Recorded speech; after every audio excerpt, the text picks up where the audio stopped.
जब श्री राम अयोध्या में राज्य करने लगे, तब एक दिन समस्त ऋषि मुनि श्री रघुनाथ जी का अभिनंदन करने के लिए अयोध्यापुरी में आए। श्री रामचंद्र जी ने उन सब का यथोचित सत्कार किया। वार्तालाप करते हुए अगस्त्य मुनि कहने लगे, युद्ध में आपने जो रावण का संहार किया वह कोई बड़ी बात नहीं है, परंतु द्वंद्व युद्ध में लक्ष्मण के द्वारा इंद्रजीत का वध सबसे अधिक आश्चर्य की बात है। यह मायावी राक्षस युद्ध में सब प्राणियों के लिए अवध्य था।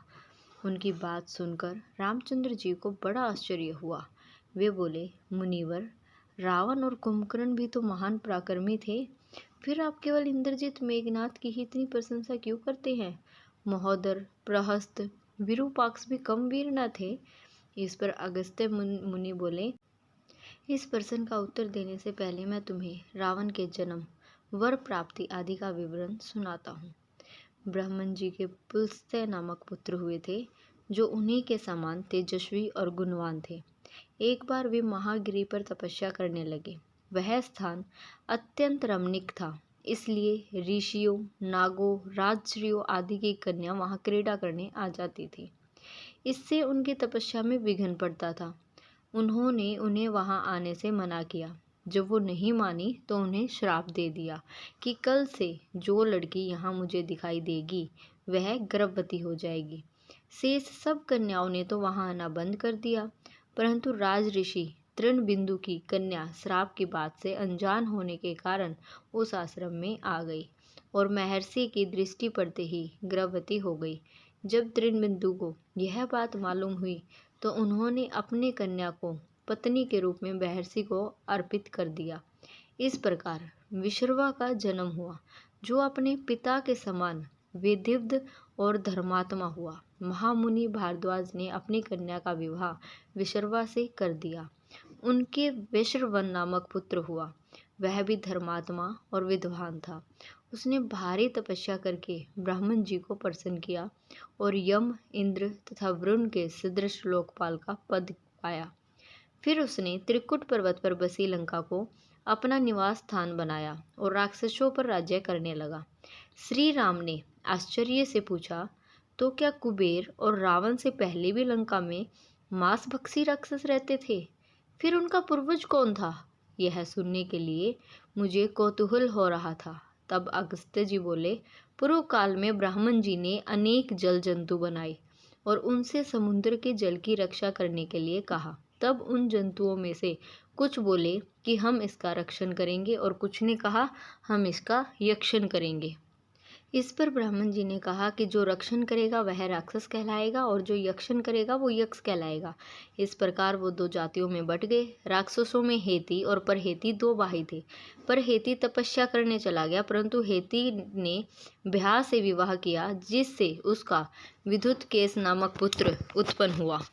विद्युत्केश के सुकेश नामक पराक्रमी पुत्र हुआ। सुकेश के माल्यवान, सुमाली और माली नामक 3 पुत्र हुए। तीनों ने ब्रह्मन जी की तपस्या करके यह वरदान प्राप्त कर लिया कि हम लोगों का प्रेम अटूट हो और हमें कोई पराजित ना कर सके। वर पाकर वह निर्भय हो गई और सुरों असुरों को सताने लगे। उन्होंने विश्वकर्मा से एक अत्यंत सुंदर नगर बनाने के लिए कहा। इस पर विश्वकर्मा ने उन्हें लंकापुरी का पता भेज दिया और वहां वे बड़े आनंद के साथ रहने लगे।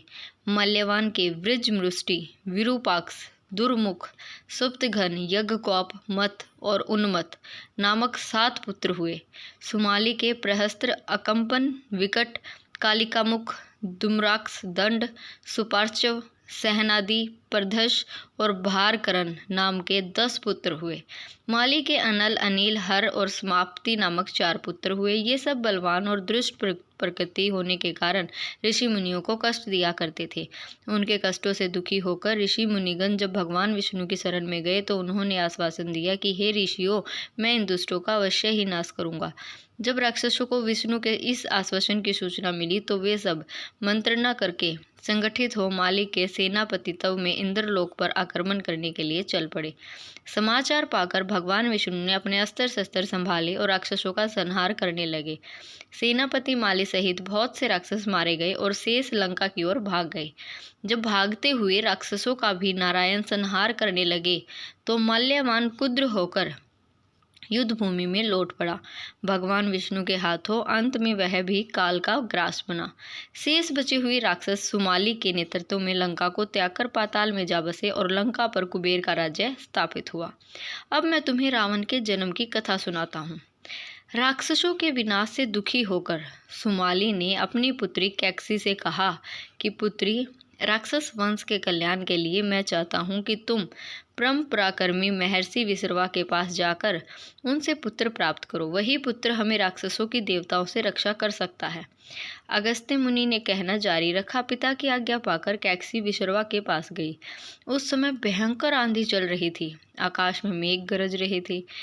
कैकसी का अभिप्राय जानकर विसर्वा ने कहा कि हे भद्रे, तुम इस कबूला में आई हो, मैं तुम्हारी इच्छा तो पूरी कर दूंगा, परंतु इससे जो तुम्हारी संतान होगी वो दुष्ट स्वभाव वाली और कुर्मकर्मा होगी। मुनि की बात सुनकर कैकसी उनके चरणों में गिर पड़ी और बोली कि भगवान, आप ब्रह्मवादी महात्मा हैं, आपसे मैं ऐसी दुराचारी संतान पाने की आशा नहीं करती, अतः आप मुझ पर कृपा करें। कैकसी के वचन सुनकर मुनि विसर्वा ने कहा कि अच्छा, तो तुम्हारा सबसे छोटा पुत्र सदाचारी और धर्मात्मा होगा। इस प्रकार कैकसी के 10 मुख वाले पुत्र का जन्म हुआ, जिसका नाम 10 ग्रीव रखा गया। उसके बाद कुंभकर्ण, शूर्पणखा और विभीषण के जन्म हुए। 10 ग्रीव और कुंभकर्ण अत्यंत दुष्ट थे, किंतु विभीषण धर्मात्मा प्रकृति का था। अपने भाई वैश्रवंश से भी अधिक पराक्रमी और शक्तिशाली बनने के लिए दशग्रीव ने अपने भाइयों सहित ब्रह्मा जी की तपस्या की। ब्रह्मा के प्रसन्न होने पर दशग्रीव ने मांगा कि मैं गरुड़, नाग, यक्ष, दैत्य, दानव, राक्षस तथा देवताओं के लिए अवध्य हो जाऊं। ब्रह्मा जी ने तथास्तु कहकर उसकी इच्छा पूरी कर दी। विभीषण ने धर्म में अविचल मति का और कुंभकर्ण ने वर्षों तक सोते रहने का वरदान पाया। फिर दशग्रीव ने लंका के राजा कुबेर को विवश किया कि वो लंका छोड़कर अपने राज्य उसे सौंप दे।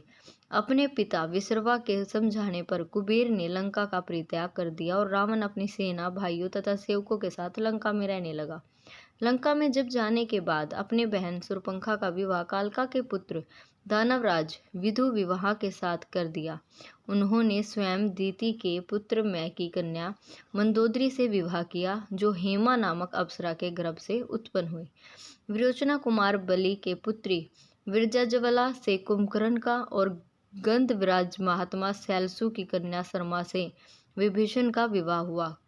कुछ समय बाद मंदोदरी ने मेघनाथ को जन्म दिया, जो इंद्र को परास्त कर संसार में इंद्रजीत के नाम से प्रसिद्ध हुआ। सत्ता के मद में रावण उच्च श्रृंखल और हित हो देवताओं, ऋषियों, यक्षों और गंधर्वों को नाना प्रकार से कष्ट देने लगा। एक बार उसने कुबेर पर चढ़ाई करके उसे युद्ध में पराजित कर दिया और अपनी विजय की स्मृति के रूप में कुबेर के पुष्पक विमान पर अधिकार कर लिया। उस विमान का वेग मन के समान तीव्र था। वह अपने ऊपर बैठे हुए लोगों की इच्छा अनुसार छोटा या बड़ा रूप धारण कर सकता था।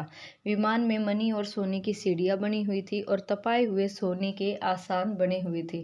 उस विमान पर बैठकर जब वह सर्वनाम से प्रसिद्ध सरकंडू के विशाल वन से होकर जा रहा था, तो भगवान शंकर के पार्षद नंदीश्वर ने उसे रोकते हुए कहा कि दशग्रीव, इस वन में स्थित पर्वत पर भगवान शंकर क्रीड़ा करते हैं, इसलिए यहाँ सभी सुर, असुर, यक्ष आदि का आना निषेध कर दिया गया है। नंदीश्वर के वचनों से क्रुद्ध होकर रावण विमान से उतरकर भगवान शंकर की ओर चला। उसने रोकने के लिए उससे थोड़ी दूर पर हाथ में शूल लिए नंदी दूसरे शिव की भांति खड़े हो गए। उनका मुख वानर जैसा था। उसे देखकर रावण ठहाका मारकर हंस पड़ा। इससे कुपित हो नंदी बोले कि दशानन, तुमने मेरे वानर रूप की अवहेलना की है, इसलिए तुम्हारा कुल का नाश करने के लिए मेरे ही समान पराक्रमी रूप और तेज से संपन्न वानर उत्पन्न होंगे। रावण ने इस ओर तनिक भी ध्यान नहीं दिया और बोला कि जिस पर्वत ने मेरे विमान की यात्रा में बाधा डाली है, आज मैं उसी को उखाड़ फेंकूंगा।